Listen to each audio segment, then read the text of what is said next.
Canadian ਖਬਰਨਾਮਾ ਦੇ ਵਿੱਚ ਵੱਡੀ ਬ੍ਰੇਕਿੰਗ ਨਿਊਜ਼ ਨਿਕਲ ਕੇ ਆ ਰਹੀ ਹੈ। ਭਾਰਤੀ ਪ੍ਰਵਾਸੀਆਂ ਨੂੰ ਲੈ ਕੇ ਜਾਣ ਵਾਲਾ ਅਮਰੀਕੀ ਹਵਾਈ ਸੈਨਾ ਦਾ ਇਹ ਜਹਾਜ਼ ਅੰਮ੍ਰਿਤਸਰ ਦੇ ਵਿੱਚ ਉਤਰ ਸਕਦਾ ਹੈ। ਹਾਲਾਂਕਿ ਇਸ ਦੀ ਪੁਸ਼ਟੀ ਨਹੀਂ ਹੋਈ ਹੈ ਕਿ ਤੇਲ ਭਰਨ ਲਈ ਜਰਮਨ ਵਿੱਚ ਥੋੜੀ ਦੇਰ ਇਹ ਜਹਾਜ਼ ਰੁਕ ਸਕਦਾ ਹੈ। ਰਾਸ਼ਟਰਪਤੀ ਵਜੋਂ ਸਹੁੰ ਚੁੱਕਣ ਤੋਂ ਬਾਅਦ ਡੋਨਾਲਡ ਟਰੰਪ ਅਮਰੀਕਾ ਵਿੱਚ ਗੈਰ ਕਾਨੂੰਨੀ ਤੌਰ ਤੇ ਰਹਿ ਰਹੇ ਪ੍ਰਵਾਸੀਆਂ ਪ੍ਰਤੀ ਸਖਤ ਨੇ ਤੇ ਉਹਨਾਂ ਦੀ ਸਰਕਾਰ ਲਗਾਤਾਰ ਗੈਰ ਕਾਨੂੰਨੀ ਪ੍ਰਵਾਸੀਆਂ ਦੀ ਪਹਿਚਾਣ ਕਰ ਰਹੀ ਹੈ ਅਤੇ ਉਹਨਾਂ ਨੂੰ ਵਾਪਸ ਭੇਜ ਰਹੀ ਹੈ। ਕਿਹਾ ਜਾ ਰਿਹਾ ਹੈ ਕਿ ਅਮਰੀਕਾ ਵਿੱਚ ਗੈਰ ਕਾਨੂੰਨੀ ਤੌਰ ਤੇ ਰਹਿ ਰਹੇ 205 ਪ੍ਰਵਾਸੀਆਂ ਦੇ ਇੱਕ ਸਮੂਹ ਨੂੰ ਇੱਕ ਅਮਰੀਕੀ ਫੌਜੀ ਜਹਾਜ਼ ਵਿੱਚ ਭਾਰਤ ਲਿਆਇਆ ਜਾ ਰਿਹਾ ਹੈ। ਸੂਤਰਾਂ ਦੇ ਅਨੁਸਾਰ ਗੈਰ ਕਾਨੂੰਨੀ ਭਾਰਤੀ ਪ੍ਰਵਾਸੀਆਂ ਦਾ ਪਹਿਲਾ ਜੱਥਾ ਅਮਰੀਕੀ C-147 ਜਹਾਜ਼ ਰਾਹੀਂ ਭਾਰਤ ਵਿੱਚ ਆ ਰਿਹਾ ਹੈ। ਇਸ ਫੌਜੀ ਜਹਾਜ਼ ਨੇ ਲਗਭਗ 6 ਘੰਟੇ ਪਹਿਲਾਂ ਅਮਰੀਕਾ ਦੇ ਸੈਨ ਐਂਟੋਨੀਓ ਤੋਂ ਉਡਾਨ ਭਰੀ ਸੀ। ਸੂਤਰਾਂ ਦਾ ਕਹਿਣਾ ਹੈ ਕਿ ਇਸ ਜਹਾਜ਼ ਵਿੱਚ 205 ਗੈਰ ਕਾਨੂੰਨੀ ਭਾਰਤੀ ਪ੍ਰਵਾਸੀ ਨੇ। ਉਹਨਾਂ ਸਾਰਿਆਂ ਦੀ ਪਹਿਚਾਣ ਕਰਕੇ ਉਹਨਾਂ ਨੂੰ ਵਾਪਸ ਲਿਆਂਦਾ ਜਾ ਰਿਹਾ ਹੈ। ਦੱਸਿਆ ਜਾ ਰਿਹਾ ਹੈ ਕਿ ਭਾਰਤੀ ਪ੍ਰਵਾਸੀਆਂ ਨੂੰ ਲੈ ਕੇ ਜਾਣ ਵਾਲਾ ਅਮਰੀਕੀ ਸੈਨਿਕ ਜਹਾਜ਼ ਅੰਮ੍ਰਿਤਸਰ ਦੇ ਵਿੱਚ ਉਤਰ ਸਕਦਾ। ਹਾਲਾਂਕਿ ਅਜੇ ਇਸ ਦੀ ਪੁਸ਼ਟੀ ਨਹੀਂ ਹੋਈ ਆ। ਜਹਾਜ਼ ਤੇਲ ਭਰਨ ਦੇ ਲਈ ਜਰਮਨ ਵਿੱਚ ਥੋੜੀ ਦੇਰ ਰੁਕ ਸਕਦਾ ਹੈ। ਡੋਨਾਲਡ ਟਰੰਪ ਦੇ ਰਾਸ਼ਟਰਪਤੀ ਬਣਦੇ ਹੀ ਉਹਨਾਂ ਨੇ ਅਮਰੀਕੀ ਇਤਿਹਾਸ ਦਾ ਸਭ ਤੋਂ ਵੱਡਾ ਦੇਸ਼ ਨਿਕਾਲਾ ਪ੍ਰੋਗਰਾਮ ਸ਼ੁਰੂ ਕਰ ਦਿੱਤਾ ਹੈ। ਇਸ ਪ੍ਰੋਗਰਾਮ ਦੇ ਤਹਿਤ ਟਰੰਪ ਨੇ ਗੈਰ ਕਾਨੂੰਨੀ ਪ੍ਰਵਾਸੀਆਂ ਨੂੰ ਉਹਨਾਂ ਦੇ ਦੇਸ਼ ਵਾਪਸ ਭੇਜਣ ਦੀ ਪ੍ਰਕਿਰਿਆ ਸ਼ੁਰੂ ਕਰ ਦਿੱਤੀ ਹੈ। ਪਿਛਲੇ ਹਫ਼ਤੇ ਬਲੂਮਬਰਗ ਦੀ ਰਿਪੋਰਟ ਵਿੱਚ ਦੱਸਿਆ ਗਿਆ ਸੀ ਕਿ ਭਾਰਤ ਅਤੇ ਅਮਰੀਕਾ ਨੇ ਲਗਭਗ 18,000 ਭਾਰਤੀਆਂ ਦੀ ਪਹਿਚਾਣ ਕੀਤੀ ਹੈ ਜੋ ਅਮਰੀਕਾ ਵਿੱਚ ਗੈਰ ਕਾਨੂੰਨੀ ਤੌਰ ਤੇ ਰਹਿ ਰਹੇ ਨੇ। ਦੱਸ ਦਈਏ ਕਿ ਟਰੰਪ ਪ੍ਰਸ਼ਾਸਨ ਨੇ ਗੈਰ ਕਾਨੂੰਨੀ ਪ੍ਰਵਾਸੀਆਂ ਵਿਰੁੱਧ ਇਸ ਮੁਹਿੰਮ ਦੇ ਅੰਦਰ ਅਮਰੀਕੀ ਫੌਜ ਤੋਂ ਮਦਦ ਮੰਗੀ ਹੈ ਤੇ ਇਹਦੇ ਲਈ ਅਮਰੀਕਾ ਮੈਕਸੀਕੋ ਸਰਹੱਦ ਤੇ ਵਾਧੂ ਫੌਜ ਤਾਇਨਾਤ ਕੀਤੀ ਗਈ ਹੈ ਤੇ ਪ੍ਰਵਾਸੀਆਂ ਨੂੰ ਰੱਖਣ ਲਈ ਫੌਜੀ ਟਿਕਾਣਿਆਂ ਦੀ ਵਰਤੋਂ ਕੀਤੀ ਜਾ ਰਹੀ ਹੈ। ਜ਼ਿਕਰ ਕਰ ਦਈਏ ਕਿ ਡੋਨਾਲਡ ਟਰੰਪ ਨੇ ਪਿਛਲੇ ਮਹੀਨੇ ਪ੍ਰਧਾਨ ਮੰਤਰੀ ਮੋਦੀ ਨਾਲ ਫੋਨ ਤੇ ਗੱਲਬਾਤ ਦੌਰਾਨ ਗੈਰ ਕਾਨੂੰਨੀ ਇਮੀਗ੍ਰੇਸ਼ਨ ਬਾਰੇ ਚਰਚਾ ਕੀਤੀ ਸੀ। ਟਰੰਪ ਨੇ ਕਿਹਾ ਕਿ ਭਾਰਤ ਗੈਰ ਕਾਨੂੰਨੀ ਪ੍ਰਵਾਸੀ ਨੂੰ ਵਾਪਸ ਲੈਣ ਲਈ ਸਹੀ ਕਦਮ ਚੁੱਕੇਗਾ। ਵਾਈਟ ਹਾਊਸ ਦੇ ਅਨੁਸਾਰ ਦੋਵੇਂ ਨੇਤਾਵਾਂ ਵਿਚਕਾਰ ਸਕਾਰਾਤਮਕ ਗੱਲ ਹੋਈ ਹੈ ਅਤੇ ਦੋਵੇਂ ਦੇਸ਼ਾਂ ਵਿਚਕਾਰ ਸਹਿਯੋਗ ਦੀ ਚਰਚਾ ਵੀ ਕੀਤੀ ਗਈ ਹੈ। ਕਾਂਗਰਸ ਸਾਂਸਦ ਮੈਂਬਰ ਚਰਨਜੀਤ ਸਿੰਘ ਚੰਨੀ ਨੇ ਮੰਗਲਵਾਰ ਨੂੰ ਲੋਕ ਸਭਾ ਵਿੱਚ ਸਰਕਾਰ ਨੂੰ ਅਪੀਲ ਕੀਤੀ ਹੈ ਕਿ ਸਾਬਕਾ ਪ੍ਰਧਾਨ ਮੰਤਰੀ ਮਨਮੋਹਨ ਸਿੰਘ ਨੂੰ ਭਾਰਤ ਰਤਨ ਨਾਲ ਸਨਮਾਨਿਤ ਕੀਤਾ ਜਾਵੇ। ਉਹਨਾਂ ਇਹ ਮੰਗ ਰਾਸ਼ਟਰਪਤੀ ਦੇ ਭਾਸ਼ਣ ਤੇ ਲਿਆਂਦੇ ਗਏ ਧੰਨਵਾਦ ਬਜਟ ਚਰਚਾ ਵਿੱਚ ਹਿੱਸਾ ਲੈਂਦੇ ਹੋਏ ਉਠਾਈ। ਇਸ ਦੇ ਨਾਲ ਹੀ ਚਰਨਜੀਤ ਸਿੰਘ ਚੰਨੀ ਨੇ ਕੇਂਦਰ ਸਰਕਾਰ ਤੇ ਵੀ ਨਿਸ਼ਾਨੇ ਸਾਧੇ कि देश में नफरत का बीज बोया जा रहा है। दलितों को दबाने के लिए, मिनॉरिटी को दबाने के लिए, हर वर्ग को, किसानों को, किसान वहां अंबाला में धरने पे बैठे हैं, मरण वर्त पे बैठे हैं, कोई सुनवाई नहीं। अब कह रहे जी आप 14 तारीख जब सेशन खत्म हो जाएगा उसके बाद आना। वादा कर गए हैं, वो 5वें रोज का किसी से सुन लिया होगा, दिन या 4 दिन की है। किसानों के साथ हर जगह नफरत का बीज बोया जा रहा है। लेकिन मैं एक बात कह देना चाहता हूं कि ये आने वाली किताबों में लिखा जाएगा, ये आने वाली किताबों में लिखा जाएगा कि आपने राज किया और देश में नफरत फैलाई। माननीय चेयरमैन साहब, अब वादे देखो, कहते जी काला धन वापस लेकर आएंगे। सर हमारे पंजाब के ट्रांसपोर्टर 1914 में बहुत सारे कलकत्ता चले गए कि बंदरगाह पे काला धन आएगा, हमें काम मिलेगा। आज तक कोई काला धन नहीं आया। फिर कहते हैं जी 15 लाख रुपए अकाउंट में आएंगे, आज तक कुछ नहीं आया। सर अब बिहार के लिए बड़े बड़े अनाउंसमेंट कर दिए, यहाँ देना है कुछ 2015 में बिहार के इलेक्शन थे, प्रधानमंत्री जी वहां गए। अब प्रधानमंत्री जी का बोलने का लहजा तो आपको पता ही है, उससे ऊपर कुछ नहीं है। जिस तरीके से वो व्याख्या कर सकते हैं, लेक्चर कर सकते हैं, लोगों को जचा सकते हैं कोई बात, उससे ऊपर कुछ नहीं। वहां ऐसे खड़े हो गए और बोला कि आज ही पैकेज अनाउंस कर दूं क्या। बिहार के लोगों को बोल रहे रैली में। मुझे पता है 50,000 करोड़ से कुछ नहीं होगा, 60,000 कर दूं, अरे 70,000 कर दूं, 80,000 कर दूं, 90,000 कर दूं, 1.25 करोड़ रुपया आपको मिलेगा। 1.25 करोड़ लाख बिहार को 1.25 लाख करोड़। सर 1.25 लाख करोड़, 1.25 लाख आपने सही कर दिया। सर कितने मिले बिहार को? सर आपने मुझे सही कर दिया, आपको भी याद है, आपको बहुत अच्छा लगेगा दोबारा वो देखना एक बार वीडियो निकाल कर। कितने मिले बिहार को? तब फिर बिहार के ऊपर क्यों लगा रहे हैं जब बिहार और आज आप तो यही कह रहे हैं ना बिहार के लिए दिया जा रहा है। आज फिर बिहार को कह दिया बस अड्डा मिलेगा आपको, इतने पैसे मिलेंगे, इलेक्शन आ रहे सब कुछ मिलेगा। मिलना मिलाना कुछ नहीं। फिर दोबारा तो क्यों झूठे वादे करके लोगों को हर समय ये पीछे लगाते हैं और हर समय लोगों के साथ धोखा होता है। मैं ये आपसे पूछना चाहता हूँ। Kindly conclude. सर अभी तो मैं शुरू हुआ हूँ। अरे आपका 12 मिनट हो चुका। सर मेरी बात सुनो। अब ये आरएसएस की हर समय बात करते हैं। स्पीकर भी बोलने वाले हैं आपके। सर ये नेशनलिज्म की बात करते हैं। Speakers and your time is limited, already you have taken 12 minutes. Sir बोलने दोगे कि नहीं? बोलिए। सर जितना मैं बोला हूं उससे ज्यादा तो आप बोल लिए हैं, बोलने तो दो सर। सर बोलने दोगे कि नहीं मुझे? अब जब भी मैं बोलता हूं आप जैसे महानुभाव को यहाँ लगा दिया जाता है, वो मुझे बोलने ही नहीं देते। ऐसा नहीं, आप तो मेरे वेल विशर हो ये कह रहे हैं। ये नहीं करेंगे। अरे अब वो खड़े हो गए हैं। अरे गांव तो बसने दो, तभी मांगते आएंगे ना यार। अभी पानी आया नहीं, मौजे खोल भी लिए आपने, बोलने तो दो मुझे। सर नेशनलिज्म की बात करते हैं, आरएसएस की हर समय बात।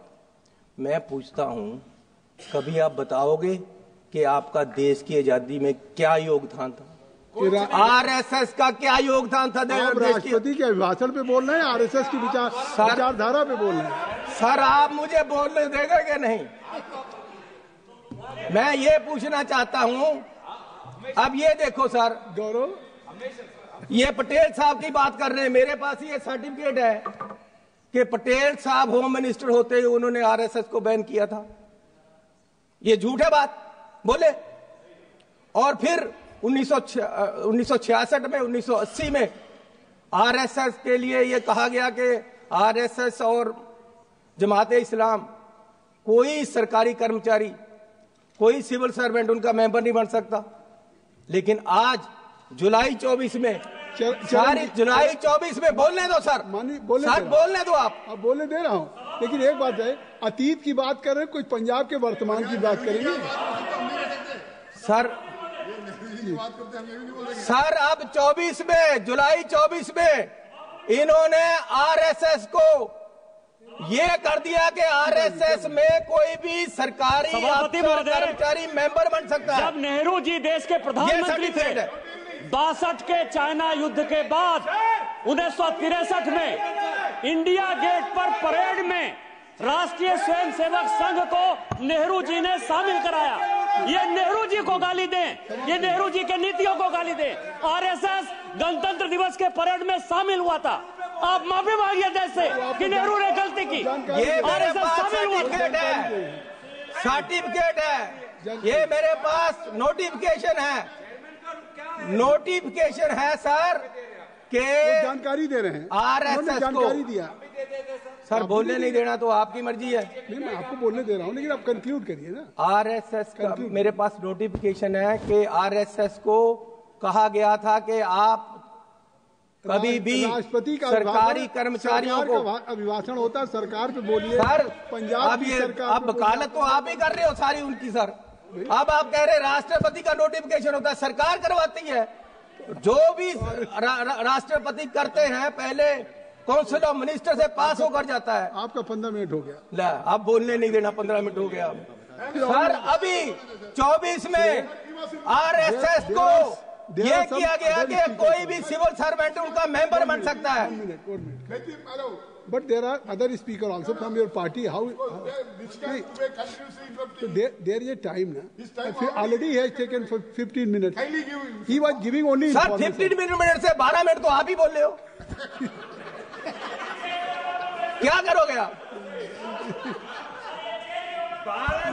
ये चन्नी पे पहले से लगा देते हो, आपके बोलना नहीं देना। तो सर मैं आपको निवेदन करूं कि मैं कह रहा था कि जुलाई 24 में सरकार ने ये कर दिया है कि आरएसएस का कोई भी अफसर, देश का कोई भी कर्मचारी आरएसएस का मेंबर बन सकता है, जो पहले नोटिस। आपकी बात हो गई, बहुत बहुत धन्यवाद। लो सर, श्री पप्पू यादव जी, श्री पप्पू यादव जी सर, तो मुझे और स्पीकर नहीं बोल पाएंगे। आपका समय जो है, अगर इनको बोलने लगे तो फिर और आगे के जो स्पीकर आपके नहीं बोल पाएंगे। There are number. I think आप 1 मिनट और अपनी बात कंक्लूड करिए। मुझे 2 मिनट दो। नहीं, अच्छा चलिए 1 मिनट। हेलो, आप 1 मिनट पे आ गए। सर, पिछली बार यहाँ एक मेंबर साहब बोल रहे थे, जिनको इस बार मंत्री ने बनाया, कौन है वो, ठाकुर साहब, तो वो उन्होंने महाभारत छेड़ ली। मुझे सचमुच लगा जैसे धृतराष्ट्र के हस्तिनापुर के दरबार में दुर्योधन खड़ा होकर बोल रहा। सर, उन्होंने जैसे दुर्योधन ने उस समय पांडवों पे, अर्जुन पे क्वेश्चन उठाया था कि जी इनकी जात और जन्म के बारे में, उन्होंने राहुल गांधी की ओर उठाया। सर, ये करोगे आप? ये चलेगा? ये देश में होगा? ਜੀਰਾ ਤੋਂ ਸਾਬਕਾ ਵਿਧਾਇਕ ਕੁਲਬੀਰ ਜੀਰਾ ਤੇ ਕੱਲ ਰਾਤ ਨੂੰ ਗੋਲੀਬਾਰੀ ਹੋਈ ਹੈ, ਜਿਸ ਤੋਂ ਬਾਅਦ ਕੁਲਬੀਰ ਜੀਰਾ ਨੇ ਪੁਲਿਸ ਨੂੰ ਸ਼ਿਕਾਇਤ ਦਰਜ ਕਰਵਾਈ।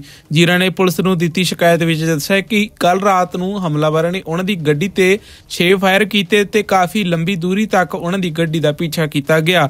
ਇਸ ਤੋਂ ਬਾਅਦ ਐਸਪੀਡੀ ਫਿਰੋਜ਼ਪੁਰ ਰਣਧੀਰ ਕੁਮਾਰ ਨੇ ਇੱਕ ਨਿੱਜੀ ਮੀਡੀਆ ਚੈਨਲ ਨਾਲ ਗੱਲਬਾਤ ਕਰਦਿਆਂ ਕਿਹਾ ਕਿ ਕੱਲ ਰਾਤ 10:30 ਵਜੇ 112 ਨੰਬਰ ਤੇ ਸਾਨੂੰ ਸ਼ਿਕਾਇਤ ਜ਼ਰੂਰ ਪ੍ਰਾਪਤ ਹੋਈ, ਪਰ ਹਜੇ ਤੱਕ ਫਾਇਰਿੰਗ ਹੋਣ ਦਾ ਕੋਈ ਵੀ ਮਾਮਲਾ ਸਾਹਮਣੇ ਨਹੀਂ ਆਇਆ। ਰਣਧੀਰ ਕੁਮਾਰ ਨੇ ਕਿਹਾ ਕਿ ਪੁਲਿਸ ਵੱਲੋਂ ਅੱਗੇ ਦੀ ਜਾਂਚ ਕੀਤੀ ਜਾ ਰਹੀ ਹੈ, ਪਰ ਹਜੇ ਤੱਕ ਅਜਿਹਾ ਕੋਈ ਵੀ ਮਾਮਲਾ ਸਾਹਮਣੇ ਨਹੀਂ ਆਇਆ ਹੈ। ਇਸ ਤੋਂ ਪਹਿਲਾਂ ਵੀ ਪੰਚਾਇਤੀ ਚੋਣਾਂ ਮੌਕੇ ਕੁਲਬੀਰ ਜੀਰਾ ਤੇ ਹਮਲਾ ਹੋ ਚੁੱਕਿਆ ਹੈ ਤੇ ਉਹ ਪਹਿਲਾਂ ਵੀ ਕਹਿ ਚੁੱਕੇ ਹਨ ਕਿ ਉਹਨਾਂ ਨੂੰ ਵਿਦੇਸ਼ਾਂ ਤੋਂ ਧਮਕੀਆਂ ਭਰੀਆਂ ਕਾਲਾਂ ਆਉਂਦੀਆਂ ਹਨ। ਪ੍ਰਧਾਨ ਮੰਤਰੀ ਨਰਿੰਦਰ ਮੋਦੀ ਨੇ ਸੰਸਦ ਵਿੱਚ ਆਪਣੇ ਭਾਸ਼ਣ ਦੌਰਾਨ ਵਿਰੋਧੀ ਧਿਰ ਤੇ ਤਿੱਖਾ ਹਮਲਾ ਕੀਤਾ, ਪਰ ਸਭ ਤੋਂ ਪਹਿਲਾਂ ਅਰਵਿੰਦ ਕੇਜਰੀਵਾਲ ਦਾ ਉਹਨਾਂ ਤੇ ਨਿਸ਼ਾਨਾ ਸੀ। ਸ਼ੀਸ਼ ਮਹਿਲ ਤੇ ਹਮਲਾ ਕਰਦਿਆਂ ਪੀਐਮ ਮੋਦੀ ਨੇ ਕਿਹਾ ਕਿ ਇਸ ਮੁੱਦੇ ਤੇ ਸੋਸ਼ਲ ਮੀਡੀਆ ਤੇ ਮੀਡੀਆ ਵਿੱਚ ਚਰਚਾ ਹੋ ਰਹੀ ਹੈ। ਕੁਝ ਨੇਤਾ ਜੈਕੂਜੀ ਸਟਾਈਲਿਸ਼ ਸ਼ਾਵਰ ਤੇ ਕੇਂਦਰਿਤ ਹਨ, ਪਰ ਸਾਡਾ ਧਿਆਨ ਹਰ ਘਰ ਵਿੱਚ ਪਾਣੀ ਤੇ ਹੈ। ਰਾਹੁਲ ਗਾਂਧੀ ਤੇ ਹਮਲਾ ਕਰਦਿਆਂ ਪ੍ਰਧਾਨ ਮੰਤਰੀ ਨੇ ਕਿਹਾ ਕਿ ਝੌਂਪੜੀਆਂ ਵਿੱਚ ਫੋਟੋ ਸੈਸ਼ਨ ਕਰਦੇ ਹਨ, ਉਹਨਾਂ ਨੂੰ ਗਰੀਬਾਂ ਬਾਰੇ ਗੱਲ ਕਰਨਾ ਬੋਰਿੰਗ ਲੱਗੇਗਾ। ਸੋਨੀਆ ਗਾਂਧੀ ਅਤੇ ਪ੍ਰਿੰਕਾ ਗਾਂਧੀ ਨੇ ਰਾਸ਼ਟਰਪਤੀ ਦੇ ਭਾਸ਼ਣ ਨੂੰ ਬੋਰਿੰਗ ਦੱਸਿਆ ਸੀ ਅਤੇ ਕਿਹਾ ਕਿ इस विच कुछ भी नवा नहीं है। आदरणीय सभापति जी, हमने गरीबों के लिए इतना काम किया और इसके कारण आदरणीय राष्ट्रपति जी ने अपने अभिभाषण में इसका विस्तार से वर्णन किया है। जो लोग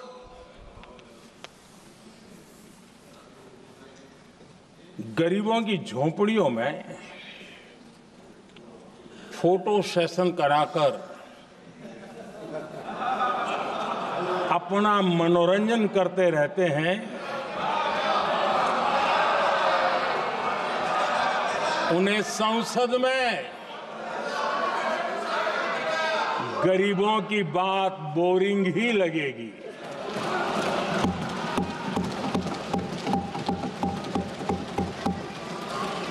आदरणीय सभापति जी, मैं उनका गुस्सा समझ सकता हूं।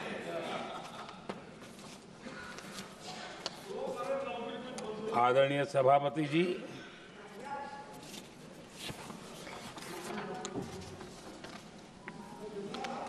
समस्या की पहचान करना एक बात है, लेकिन अगर जिम्मेवारी है तो समस्या की पहचान कर करके छूट नहीं सकते। उसके समाधान के लिए समर्पित भाव से प्रयास करना होता है। हमने देखा है और पिछले 10 साल के हमारे काम को देखा होगा और राष्ट्रपति जी के अभिभाषण में भी देखा होगा। हमारा प्रयास समस्या की समाधान का रहता है और हम समर्पित भाव से प्रयास करते हैं। आदरणीय सभापति जी, हमारे देश में एक प्रधानमंत्री हुआ करते थे।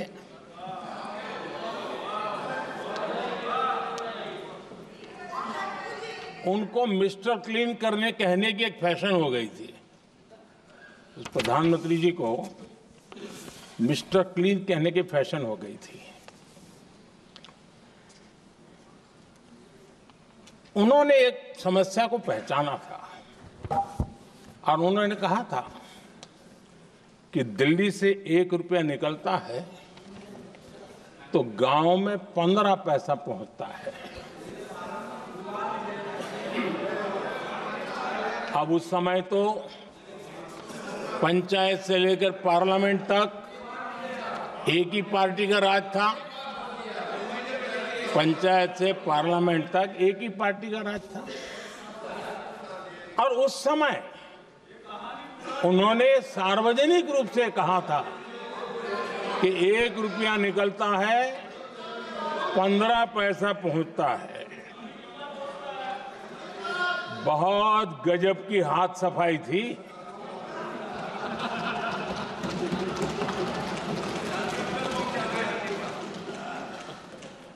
पंद्रह पैसा किसके पास जाता था ये देश का सामान्य मानवी भी आसानी से समझ सकता है।